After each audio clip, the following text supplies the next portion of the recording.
John Kennedy never planned on becoming a cattle buyer that morning. He was simply driving back from a town meeting in rural Louisiana, taking the long road that wound past acres of farmland and old wooden barns. The September sun was lowering itself into the horizon, painting everything gold, when something on the side of the road caught his eye.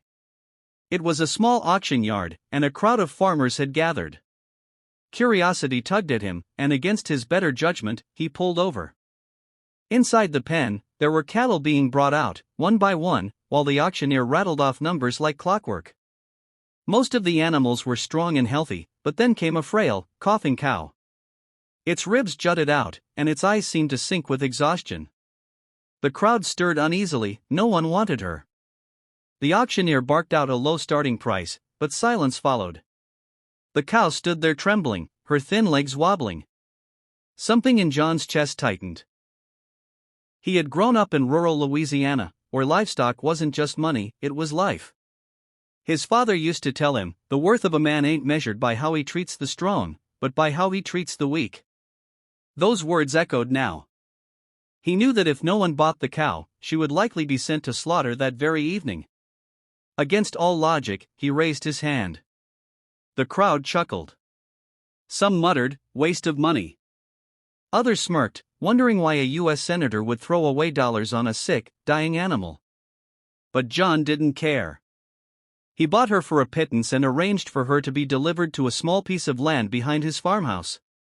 When the cow arrived, she collapsed on the grass. John brought her water, hay, and even called a local vet, though the vet shook his head after examining her.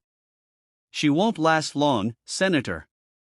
I'd say a week at best. Best not get too attached. But John had already decided. He wasn't buying her for profit. He bought her because something in her eyes spoke of a will to live. Days passed. Every morning before heading to Washington, he would check on her. Every evening when he returned, he'd sit on an overturned bucket beside her, speaking softly as he rubbed her neck. "You're tougher than they think," he'd whisper. Slowly, she began to eat. Slowly, her coughs grew fewer. And then, one stormy night, something extraordinary happened. John was awakened by frantic noises from the barn. He rushed outside, rain pounding against him, and when he swung the door open, he froze. The sickly cow was on her side, breathing hard, and beside her lay a small, trembling calf, wet and fragile but alive. John's mouth fell open. No one at the auction had known she was pregnant. Her weakness had hidden it. And now, here was life, a secret gift she had been carrying all along. The calf struggled to stand, legs slipping in the straw, but eventually it found its balance and pressed against its mother. John felt his chest swell with something indescribable, hope. News spread quickly.